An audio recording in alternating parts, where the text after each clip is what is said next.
नमस्कार। आपने एक विद्रूप चेहरा समाज का अभी देखा होगा बीते 1-2 दिन से। अगर आप कोई भी सोशल मीडिया प्लेटफॉर्म ओपन करिए, आपको दिखाई देगा अतुल सुभाष। इस तरह की घटनाओं के बचने के जो सलीके होते हैं, जो तरीके होते हैं, उसके लिए अभियान एक चल रहा है बी पॉजिटिव, जिसे विजय बहादुर जी चलाते हैं। आपका स्वागत है।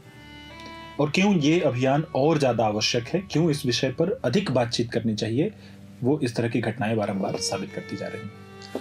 इस घटना के जो पहलू हैं और जो मानवीय संवेदना वाले पहलू हैं, उस पर बातचीत करेंगे। विजय जी, पहला सवाल है कि क्या अपना जीवन समाप्त कर लेना किसी समस्या का समाधान होता है? देखिए, जो थ्योरेटिकल अगर टर्म्स में बोले, कोई भी इंसान नहीं कहेगा कि भाई किसी की जीवन खत्म होनी चाहिए या किसी को जीवन अपना खत्म करना चाहिए जी।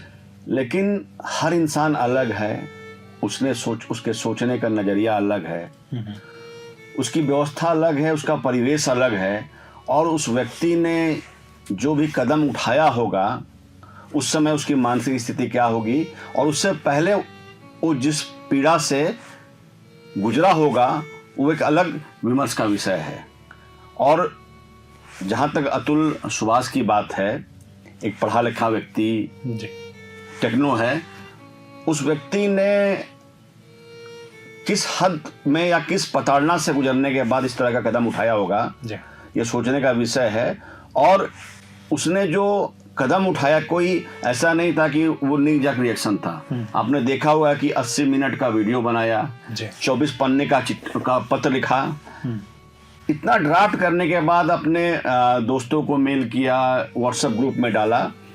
तो उस व्यक्ति ने जो कदम उठाया होगा उसे वो नहीं उठाना चाहिए था, लेकिन ये भी सच है कि हो सकता है पीछे की जो भूमिका है, आप उस ओर इशारा कर रहे हैं कि उसकी भी, उसका जो वेट है वो सच में भारी था। जी, भारी था। अगर एक लाइन आगे चले, खूब डिस्कशन हो रहा है, ज़्यादातर डिस्कशन उसी दिशा में है जैसा हमने पहले भी देखा है। सुशांत सिंह राजपूत केस देखा है, कईयों केस हमने पहले देखे हैं।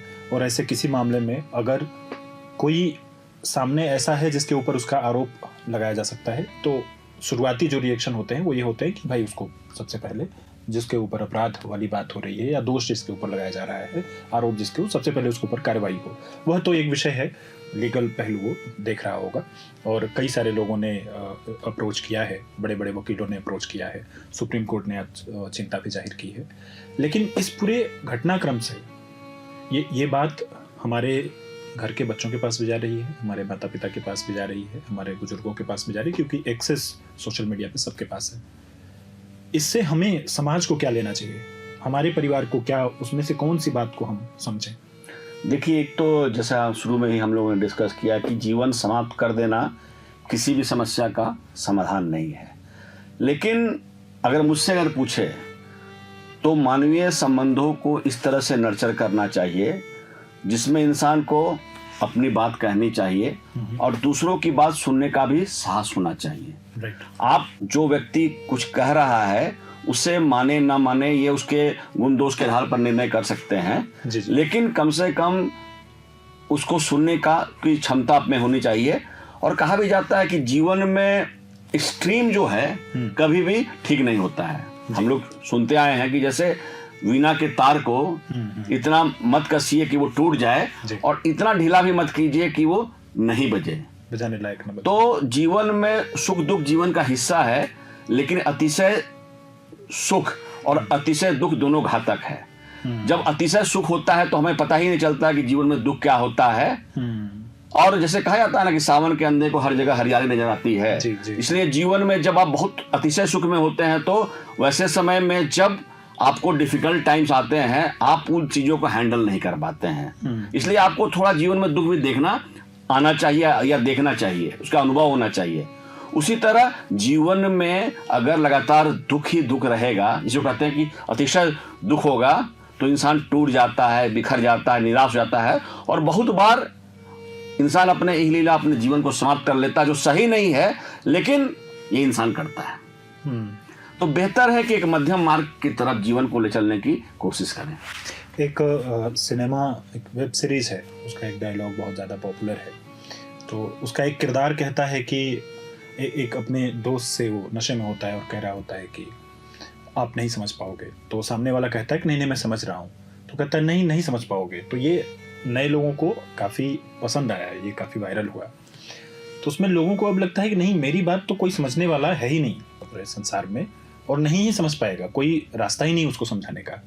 आप आपके अगर सोचने और समझने के अनुसार देखें तो क्या कोई रास्ता होता है कि किसी टफ एंड पे जाने के बावजूद, जहाँ से लगता है कि नहीं कुछ भी संभव नहीं है, क्या वहाँ कोई गुंजाइश बचती है?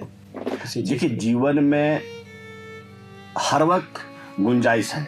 जैसे कहा जाता है ना कि जब तक सांस है तब तक आस है। तो अपने सांस को खत्म करने की भी कोशिश नहीं करनी चाहिए, और अंतिम समय तक कोशिश करते रहें, कोशिश करते रहें, कोशिश करते रहें। जैसे हमने पढ़ा है ना कि there is always a silver line in a dark cloud. हर रात के बाद सवेरा जरूर होता है। इसलिए इंसान को मरने से पहले नहीं मरने का संकल्प लेना है कि उसे लगना चाहिए कि जीवन में एक दिन ऐसा आएगा, आज अंधेरा है, आज हम निराश हैं, हताश हैं, लेकिन अगर हम लगातार प्रयास करते रहेंगे, चीज़ों को ठीक करने की कोशिश करते रहेंगे, तो एक ऐसा वक्त आएगा जब जीवन आज से बेहतर होगा।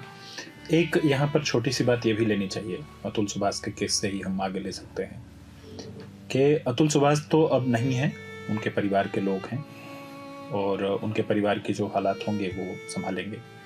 किसी भी शख्सियत जो होती है और उसके चले जाने के बाद जो उसके परिवार का होता है, आपको क्या लगता है कि अतुल सुभाष ने जा कर के उनके जो परिवार हैं उनको राहत मिलेगी या फिर उनके परिवार के लिए और कठिन हो गया? देखिए, जो मैंने उस वीडियो को देखा और पूरी पृष्ठभूमि को जो पढ़ने की कोशिश की जी, उससे मुझे एक चीज़ जो समझ में आई या जो समझ में आया कि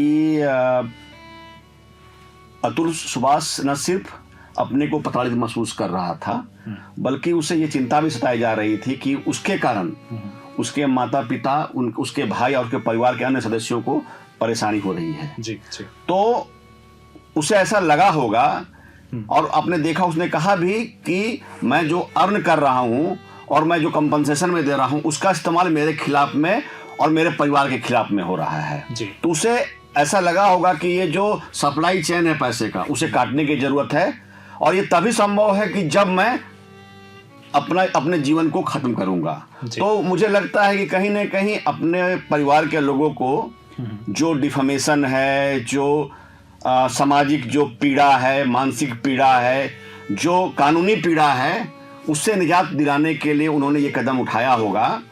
और अब ये दूसरा पहलू है कि अतुल सुभाष के चले जाने के बाद हो सकता है उनके परिवार को मानसिक जो कानूनी कार्रवाई है या जो एक दूसरे पक्ष से जो लगातार पीड़ा मिल रही थी उससे निजात मिल भी जाए, लेकिन वो जो जीवन भर का जो ट्रॉमा होगा, जो एक माता पिता का जो संबंध होता है, भाई भाई का जो संबंध होता है, भाई बहन का जो संबंध होता है, वो पीड़ा उनके परिवार में जीवन भर बना रहेगा। हर वक्त हर क्षण उन्हें याद दिलाता रहेगा कि उनका अपना कोई खो गया, चला गया। एक बार उनके दूसरे पक्ष पर भी थोड़ी बात करनी चाहिए।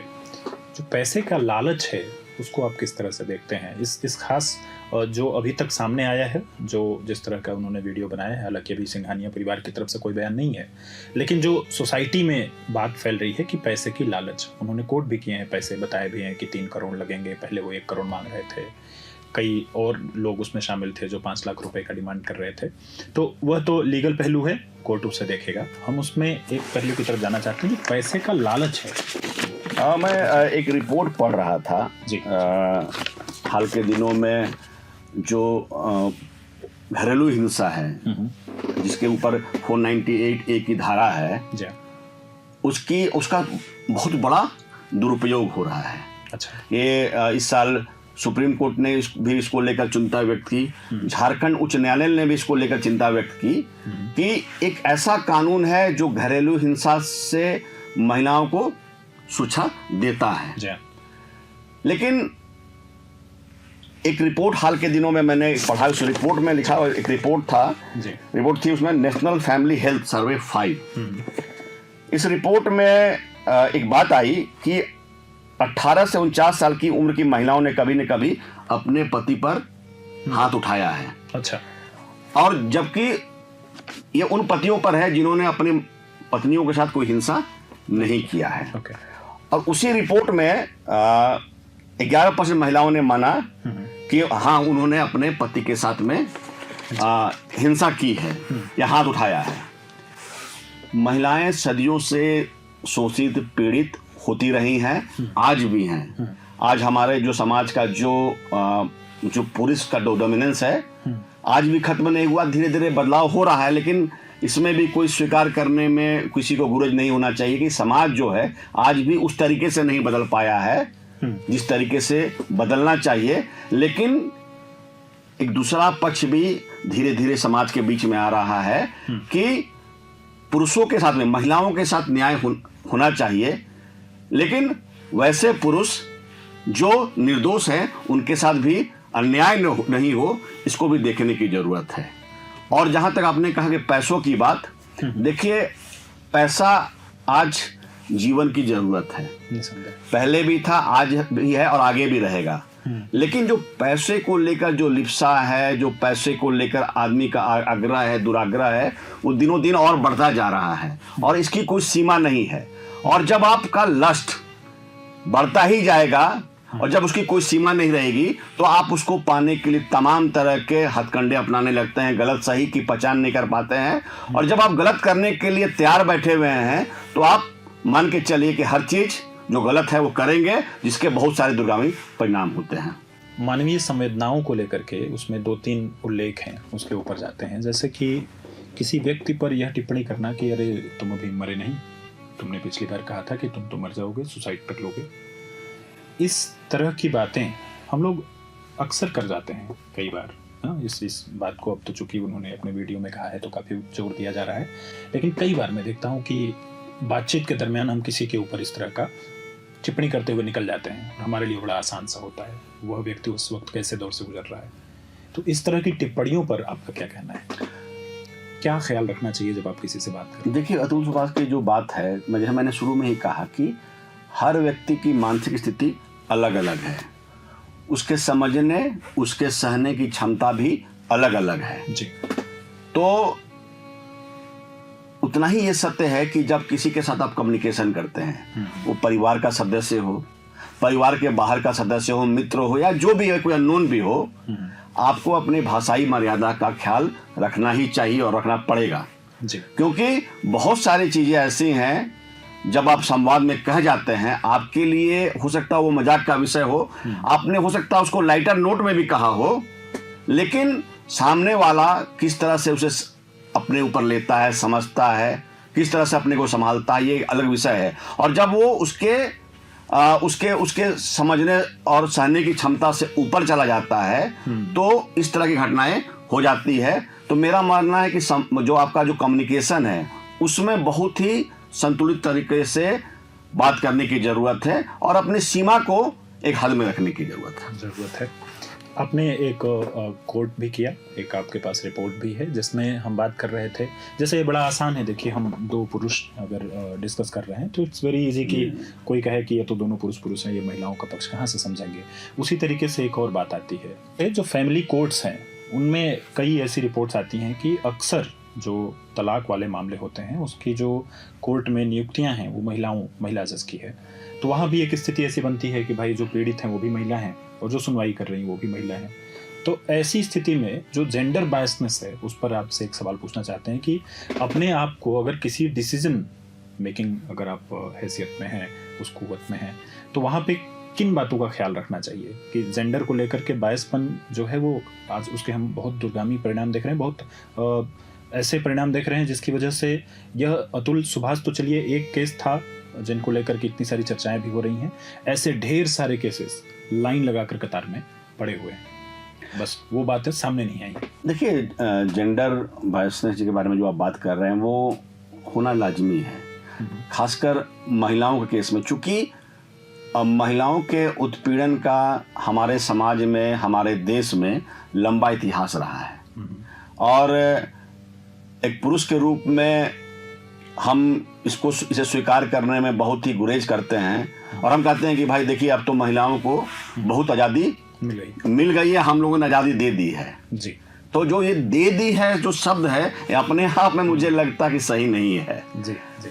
आप एक इंसान के रूप में अपने बारे में अपने निर्णय कर सकते हैं, लेकिन आपके पास वो राइट नहीं है कि आप अपोजिट जेंडर के बारे में कहें कि भाई हमने उनको अधिकार दे दिया है। सही बात है। क्योंकि ज्यादातर मामलों में पुरुषों के द्वारा महिलाओं के साथ घरेलू हिंसा की जाती है, उनका उत्पीड़न किया जाता है। तो जब ज्यादातर केसेस उसी तरह के होंगे तो एक मानस बन गया है कि महिलाएं पुरुषों के हिंसा की शिकार हैं। जी, जी। इसलिए एक पूर्वाग्रह इंसान के मन में रहता ही। जैसे आज दो व्यक्तियों के बीच में मान लीजिए एक महिला एक पुरुष है, अगर मुझसे भी पूछेंगे कि हुआ तो मेरे मन में आया होगा जरूर पुरुष ने उसके साथ में गलत किया होगा या उसको दबाने की कोशिश की। उसी तरह अगर महिलाएं अगर फैमिली कोर्ट में हैं तो चूंकि वो परिवार का सदस्य है और चूंकि वो भी महिलाओं की स्थिति के बारे में वाकिफ रहती हैं और एक महिला के रूप में उन्हें किस पीड़ा से गुजरना पड़ता है या पड़ सकता है उन्हें ज्यादा अनुभव रहता है, तो उस पर निर्णय पर मुझे लगता है इसका असर पड़ता है। वैसे आइडियली जब आप उस स्थिति में हैं कि जब आपको निर्णय करना जज की भूमिका में है तो आपको जेंडर बायस से दूर होकर सही और गलत का निर्णय करना चाहिए। एक पक्ष और है इस पूरे जो घटना है वाली, इसमें वो पक्ष ये है कि पहले जो शादियां होती थी औसतन अरेंज मैरिज जिसे कहते हैं, व्यवस्था के तहत विवाह, तो उनमें क्या होता था कि कोई न कोई जानकार, वो परिवार का कोई जानकार होता था, वो दूसरे परिवार का भी जानकार होता था और वहां से संबंध स्थापित होते थे। अभी दौर बदला है, एक जो प्रेम विवाह का है तो उसमें तो दो लोग एक दूसरे को भली भांति जान समझ करके फिर वो प्रेम विवाह की तरफ जाते हैं। एक और शादी कराने की व्यवस्था है, अरेंज मैरिज के जैसी ही है, वहाँ पर जो एक अगुआ जैसा शब्द इस्तेमाल होता था वो जगह ले ली है शादी.com, जीवनसाथी.com या कोई भी ऑनलाइन जितनी भी शादी कराने के पोर्टल्स हैं, वहाँ से की गई शादियों में इस तरह के जो संबंध विच्छेद हैं उनकी संख्या कई बार अधिक दिखाई देती है। उस पर आपका कोई एनालिसिस है? शादी किस तरह से करना चाहिए, यह एक बड़ा सवाल है भाई। यह जो विवाद है अतुल और सिंघानिया परिवार का, वो शादी के बाद से उपजा है, वो जो कि महज 4 साल 5 साल पुराना है, उससे पहले भी उनका जीवन था, वो खुश थे। शादी के बाद ऐसा समायोजन खराब हो गया कि उन्हें दुनिया छोड़नी पड़ी और बड़ा अजीब सा दिख रहा है ये पूरा। देखिए, शादी लव मैरिज हो या अरेंज मैरिज हो, मेरा मानना है कि शादी के बाद लव हो या लव के बाद शादी हो, दोनों ठीक हैं। ठीक है। अब रहा कि जैसे आपने कहा कि पहले की जो शादियां होती थी, अभी भी बहुत सारी शादियां होती हैं जिसमें एक अगुआ होता था, आस पास के जानने वाले लोग जो है शादियों को की व्यवस्था करते थे, ठीक करते थे। जी। अब उसकी जगह मैट्रिमोनियल साइट्स ने ले लिया है। मेरा मानना है कि चूंकि समाज में बहुत बड़ा एक बदलाव आ गया, एक सामाजिक बदलाव है, दूसरा कि आर्थिक बदलाव है। पहले एक परिवार था और एक ही मुखिया था, कमाने वाला एक था, बाकियों को उसकी बात माननी पड़ती थी। आज के दिन में परिवार में जैसे ही बच्चा बड़ा होता है, फाइनेंशियल इंडिपेंडेंट होता है, पुरुष हो या महिला हो, वो पूरी दुनिया को देखता है और अपने हिसाब से दुनिया का निर्धारण करना चाहता है। उसे लगता है कि ये जो मेरे जीवन का फैसला है मैं करूँगा, मुझे करना चाहिए, इसमें कोई मुझे लगता है कोई दिक्कत भी नहीं है। और इसको लेकर मेरा जो मानना है कि शादी मैट्रिमोनियल साइट से हो या किसी अगुआ के माध्यम से हो, दो व्यक्तियों के बीच में जो शादी होता है उसमें एक पूरे परिवार का भी गठबंधन होता है। तो थोड़ा समझने की, जांचने की, परखने की भी जरूरत है कि जो पारिवारिक पृष्ठभूमि है वो कैसा है, उस लड़के का या लड़की का जो एक पूरा जो जीवन कैसा रहा, इसको थोड़ा अगर जांच परख लेंगे तो बेहतर रहेगा। वैसे अगर मुझसे कहें तो पहले भी शादियां असफल होती रही हैं, आज भी होती रही और आगे भी होंगी। क्योंकि देखिए, पहले शादियां असफल होती थी तो इतना बड़ा सामाजिक दबाव और आर्थिक दबाव होता था तो अलग नहीं हो पाते थे। लेकिन अब चूंकि लोग फाइनेंशियली इंडिपेंडेंट हैं और परिवारों में उनके मुखिया का उतना जोर नहीं चलता है, तो जो कपल्स हैं अपने हिसाब से निर्णय करते हैं। और हम जो वेस्टर्न कल्चर जो आज से 30-40-50 साल पहले शुरू हुआ है, आज हम उसको धीरे धीरे फॉलो कर रहे हैं। एक आखिरी सवाल इसमें बचता है कि पति पत्नी का जिक्र तो हमने किया, एक 4 साल का बच्चा भी है, तो उसके लिए क्या कहेंगे आप? देखिए, उस बच्चे के लिए तो कोई शब्द हो नहीं सकता है। अब ये सबसे महत्वपूर्ण बात है, मुझे लगता है इसके बारे में बहुत बार लोग बोलते रहे हैं, संवेदना व्यक्त करते रहते हैं। देखिए, अतुल सुभाष की जो घटना हुई है, ना ये पहली घटना है जी। ना आखिरी घटना है। इस तरह की घटनाएं पहले भी होती रही हैं और आगे भी होती रहेंगी। संबंधों का ताना बाना कैसा होता है ये कहना बहुत ही कठिन है। लेकिन एक व्यक्ति के चले जाने के बाद, कहते हैं ना, वक्त गुजर जाने के बाद वक्त की कीमत का एहसास होता है। वो व्यक्ति चला गया, अब दोष जिसका भी था या है, उसके बाद जो उसकी पीढ़ी है, उसका 4 साल का जो बच्चा है, उसका पूरा जीवन किस दौर से, सबसे पहले तो उसकी परवरिश कैसे होगी। हो सकता है बच्चा अबोध हो तो उसको उतनी जानकारी भी समझ भी ना हो, लेकिन धीरे धीरे एक आर्थिक पहलू कि उस बच्चे का जीवन कैसे बेहतर तरह से आगे बढ़े। और चूंकि एक बच्चा माता और पिता का अंश होता है, तो पिता तो पहले ही चला गया और माता भी उसकी अब ट्रॉमा में चली जाएगी, क्योंकि उसमें बहुत सारे लीगल केसेस हो गए हैं। आज आपने पढ़ा होगा कि उस पर लीगल, तो उस बच्चे का जीवन आने वाले समय में बहुत ही कठिन है। हम सिर्फ ईश्वर से ये कामना करेंगे कि उसके माता पिता ने जो किया उसका कम से कम प्रभाव उस बच्चे पर पड़े, उसका जीवन बेहतर हो, सुखमय हो। विजय जी, जब बातचीत करते हैं तो हर बार एक चीज की बार बार जोर दे करके कहते हैं, इस पूरे एपिसोड में जब हम चर्चा कर रहे होते हैं, कि एक गुंजाइश छोड़िए। किसी भी स्थिति में आप सामने वाले से नफरत कर सकते हैं, उनसे एकदम से डिसएग्री कर सकते हैं, पर एक गुंजाइश छोड़िए। वो गुंजाइश इतनी हो कि वो अपना जीवन जी सकें और आप अपना जीवन जी सकें। इन्हीं बातों के साथ आज का एपिसोड समाप्त करते हैं। Thank you. Thank you. प्रभातखबर.com, विश्वास वही, रफ्तार नहीं।